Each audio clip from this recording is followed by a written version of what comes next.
I've just done this bloody commentary and I used the wrong microphone. Hi guys, welcome to the next episode of the All-Regen Liverpool series. And yeah, basically I've just spent 30 minutes doing this commentary. Probably going to spend another 30 more doing this. And I used the wrong microphone. I used the internal one in the old computer here. Do you want to know a funny fact why I don't use that microphone? It's because it's broken. Why is it broken? Because it was shipped broken by Sony. Well done, lads. A lot of people wonder why I'm switching to Macintosh when they come out, or just Mac, as they know nowadays. Yeah, there you go. Well, it's not just that, obviously, but it's one of the many reasons why. Probably because Windows 8 is going to be shit. Anyway, this is the Premier League table as it stands, and as you can see, we are top. Only by goal difference, and the major reason why we have such good goal difference is because we have been banging in the goals, and as you can see, Man City have 39, we have 62. The team that come closest to us are in fact Wolves, who are all the way down in 12th there, who have 40. As you can see, that is substantially less than us. Do you want to know also something quite funny as well? Derby are third! I'm sure you saw that and you're wondering what the hell is going on there. I'll explain it. Everton are fourth as well. Now that's not too crazy. I mean, considering Arsenal have 2 games in hand, well, 1 game in hand that is over Everton, and 2 games in hand over us. That one's not too crazy, but considering in the big picture here, considering Everton were relegated not too long ago and they're back up to fourth, that's somewhat weird, but not too weird. Wolves, who of course I mentioned earlier, who have done really, really well, or did really well last season. They're in mid-table at the moment, 12th. Not too well, 10 points ahead of Newcastle in the drop zone there. Leicester finally succumbing to Premier League mediocrity and slipping down. Looks like they're already relegated, and I think it is certainly fair to say Charlton are already relegated. They haven't even won a bloody game yet. Anyway, yes, that is how things stand, because we've only lost 1 game, and that was against Nottingham Forest. Don't ask me what happened there. And as you can imagine as well, we are probably going to be leading the goal-scoring tables as well, which, as I say, I will show later. But I've got to address this, what's going on here with Derby County. What has happened here? I can't give a valid explanation, but there is one thing. The finances are secure. Now, that's good. Okay, fair enough. Quite a while ago, though, it did say, I think at the start of the season, it said rich. So, although I missed it, probably because they've been relegated in the Championship for the last couple of seasons, they must have obviously been taken over in the Championship. And, I'd say they're a yo-yo team. That they were in the Championship for ages, came up, got relegated, stayed in the Championship for a bit, went to the middle of the table, got promoted again, and subsequently relegated again, and stayed in the Championship for a bit longer, stayed in the Premier League a little bit longer after they got promoted that time in the early to mid 30s, and they've gone back down again. And then come back up. So I would only assume they've been taken over. It's probably not by some rich Arabs like Tottenham, where as you can see there isn't much to them. They have Kieran House in here. Anyone you recognise? I don't think so. David Dunn. He's a scout. That explains it all. Jack Bath. Or Jack Barth. I don't know. I can only assume with a name like that he is a rich person. So, yes, that is how it looks. But weirdly for Derby, don't even ask me. Also, their team, as you may notice there, they have, with the goals as well, they have Wayne Kennedy. Yes, remember him.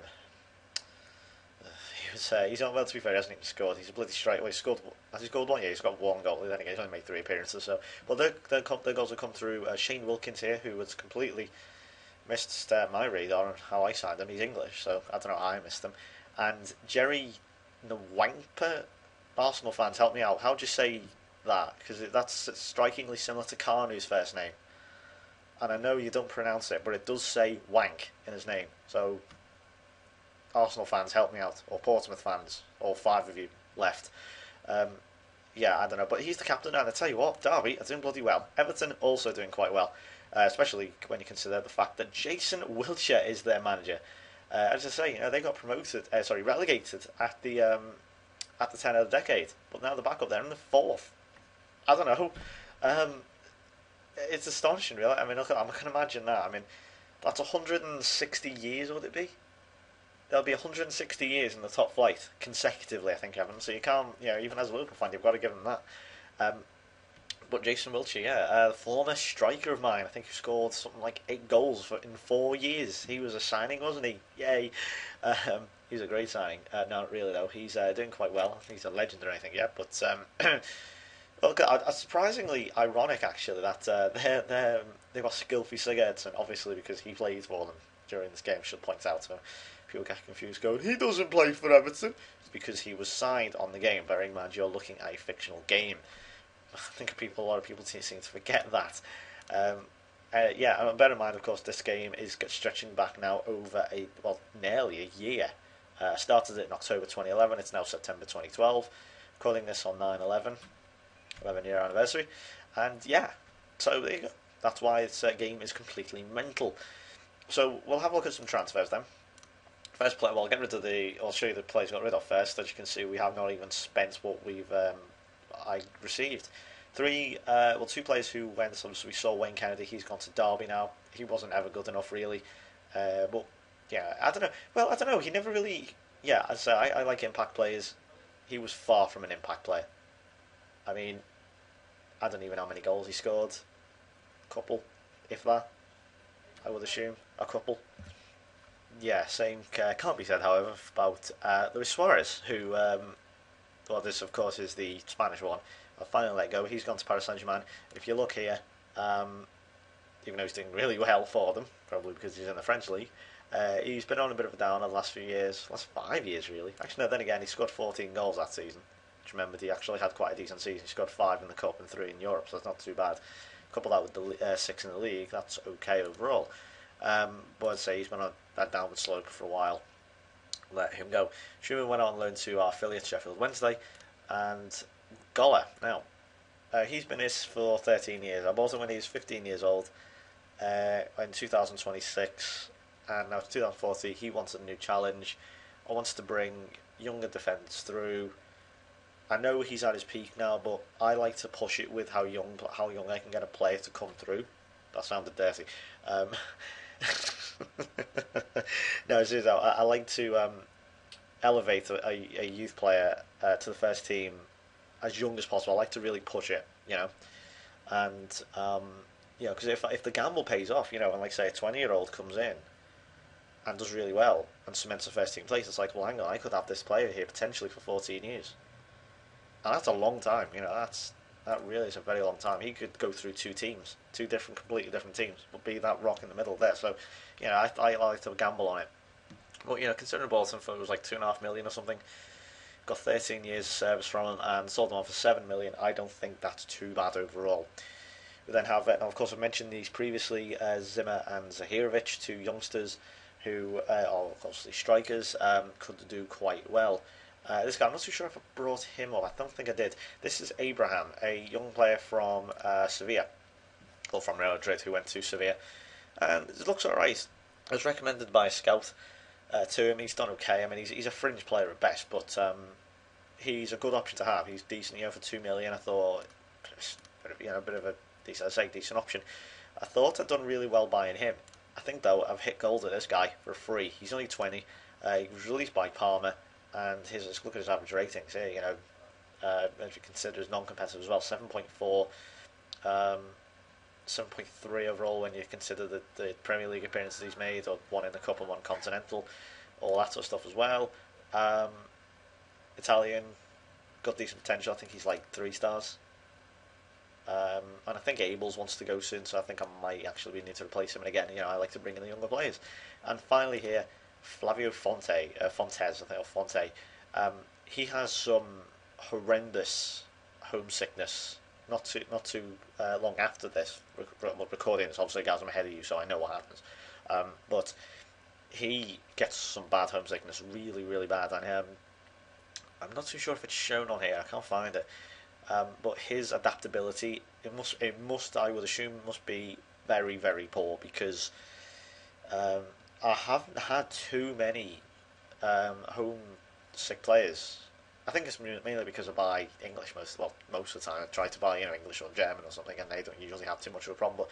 But usually, I do buy young English players. But this guy was decent. I think he's got 3-star potential as well. He's short of being Anton Schmidt, but Anton Schmidt is an absolute tank. So That's okay. But as I say, I thought I'd take a risk on him, but I think he's over it now. He hasn't mentioned it for a while, so I think he's okay, and he has assured the fans that he's sorted it out. So yeah, there's the signings, and I don't, I don't like to lavishly spend, 50 million on this player. That is really cheating. I wouldn't say cheat. No. I'll rephrase that. No, it's not cheating. That's a load of rubbish. That's really, I won't say taking the fun out of the game, but especially when it comes to me showing you this on videos, it really would take a lot of the fun out of it. So, I'm going to be tactical. I'm not going to restrict myself or anything, but I don't want to go out and just go, do you know what? I'm going to spend £50 million on this player every transfer window. Okay, I will still do that very occasionally. I did it with Mensah, I did it with Guts, I did it with Goetz, I did it with Fierro, I did it with who else? I'm going to do it with the other players, in the future. But for now, I didn't spend really much anything there, really, when you consider the budget I had. Anyway, don't hang. Anyway, moving on to the fixture tales, show you how we got to the top of the table. Well, firstly, we had a Community Shield victory over Manchester City. The new vice captain, I think, not too sure if he's new or not, I can't remember. He's confirmed now by the game anyway. Anton Schmidt getting the goal there. 1-0, and then we had our first opening game was against Chelsea. Massimo Lizio, hat trick. I don't know, he's unbelievable. This guy, he is absolutely fantastic. As you can see, he's really. He was really good. His previous, last few seasons have been excellent. And obviously, he lacked a bit that season. That's why he didn't play too much. But he's been on fire the last few seasons. He's been phenomenal. He scored quite a few goals. He's got a lot of assists. So I think may have found a new Sadler. Maybe he's a left-sided midfielder. He's really, really good. Torre, Rogalski, and Shug also there. Shug, of course, is the captain now. Hopefully we'll have a smooth transition from one gem to another with Shug hopefully passing on the captaincy to Schmidt in a few years' time when he retires, because he is quite old, remember. We had a 1-0 victory in the Super Cup, so that's the Community Shield and the Super Cup one so far. Mexelau with an own goal. They didn't really turn up Benfica, they weren't that great. So not much to say about that. I mentioned before a loss to Nottingham Forest. I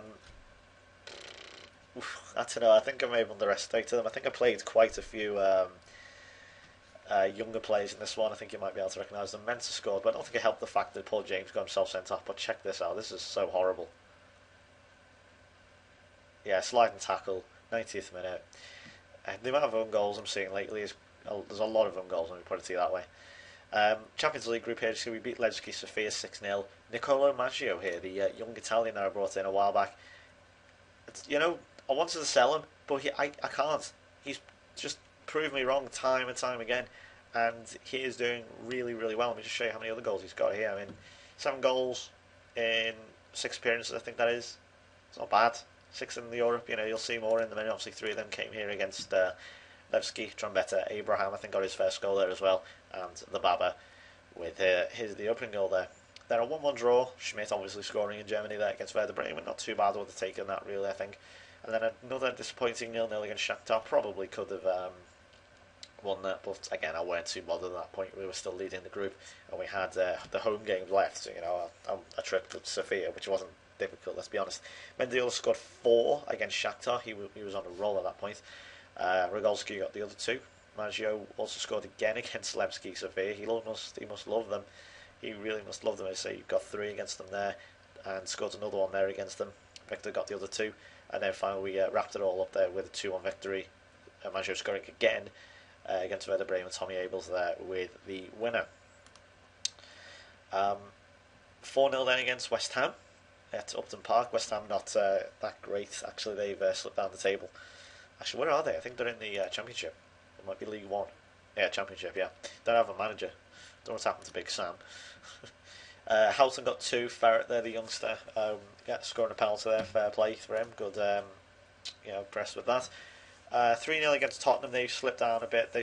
Really not doing too well. See, they didn't have too many shots. It was quite weren't the best game in the world, but we made our chances count. As simple as that, really. Don't know what's happened to Tottenham.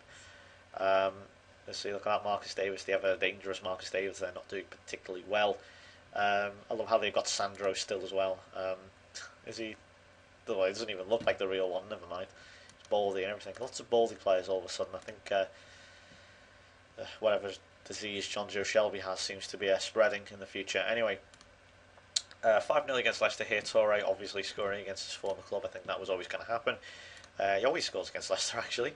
Alberta got 2 goals against West Brom, and so went on a bit of a spree here, scoring 12 goals in 3 games. Mendiola got a 9-minute hat-trick, excuse me, hat-trick against Blackburn. He went mental in that period of time and really helped us win that game, really, single-handedly, to be honest. And we went through a bit of a crap period where we didn't score against Charlton. Now, this was stupid by me. I put out way too many youngsters here.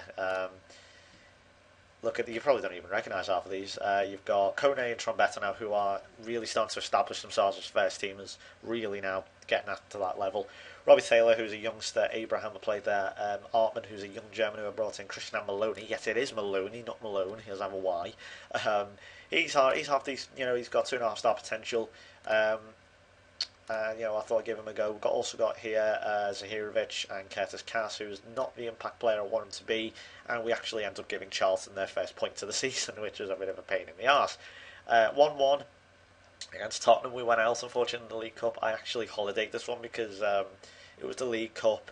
It was against Tottenham. I was like, do you know what?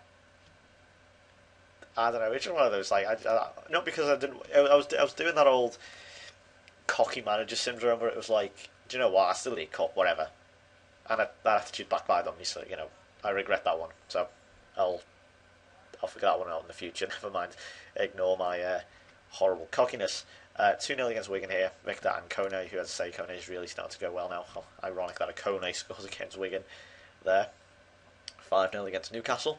Again, a really good performance. Mendiola there. Jeremy Terry, who is starting to express himself a bit more now with his first goal, I think, there. The young Frenchman. He has 4-star potential. 2-2 against Wolves, who I just saw aren't doing that great, but this was appalling. This really was not good. I was raging like crazy when this happened. It was 2-0. Game was pretty much over when Torre scored. Then they rallied and got 2 quick goals. I don't know whether it was because Higuchi was brought on or something or what, but we fell asleep. They got 2 really quick goals, and they really should have won.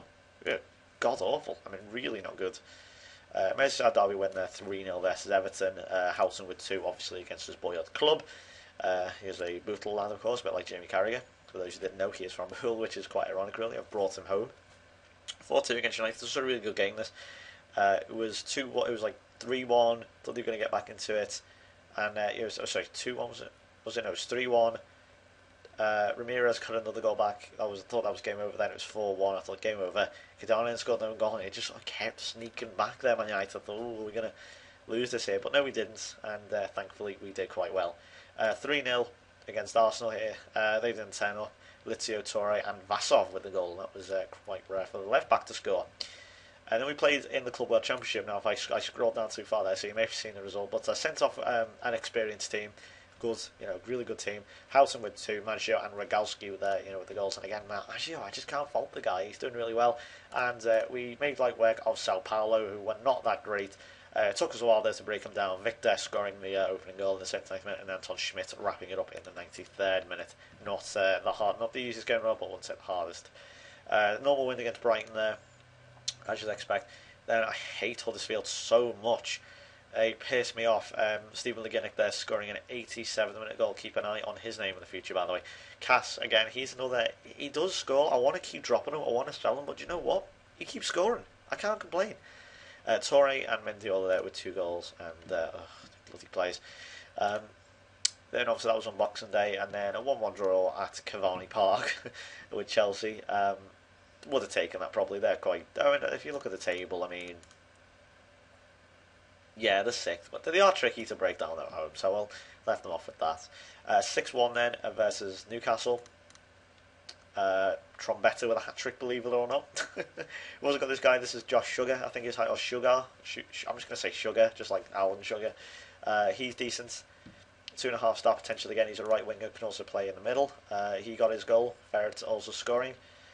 So overall, a good game there. Then 2 disappointing draws against Derby and West Brom. But we got a bit of revenge for that Nottingham Forest game with an easy 2-0 win there. Although, again, it did take us a while to break them down. We did get the job done eventually. Sekou Kone and Andrew Houghton scored within 4 minutes of each other. 2-0 victory against Bolton. Zahirovic there getting his first goal, I think, or his second goal, I don't know, in the FA Cup here, and Muyo wrapping the victory up. I tell you what, Muyo is coming an absolute beast. I mean, he's really, like, top draw player. I really do think he's going to be one for the future, definitely. He's only at 20. I see, there he is again, scoring. Florian May there, scoring the 82nd minute winner. So he's only 21. He's doing really, really well. I mean, quite frankly, I bought him for just under 3 million. Absolute steal from Roma.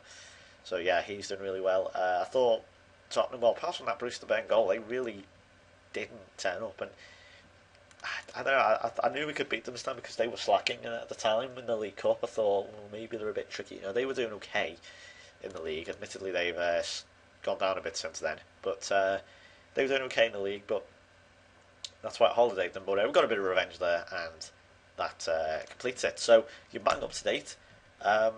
We also be playing Bayern Munich yet again in the first knockout round. I can't believe that we battered them last time. So overall, pretty decent. So we're going to be playing.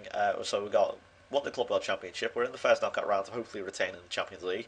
Won the Super Cup. We're first in the Premier League. We're in the fifth round of the FA Cup. We only one missing there is, of course, we did get knocked out in the League Cup, and we won the Community Shield, which doesn't really count, but the game seems to think it does. And yeah, that's it overall. You are now bang up to date, so thanks for watching, lads, and I will see you next time. I also have some more news on what I'm going to be doing on FM13 very soon, so thanks for watching. I'll see you next time. Bye bye.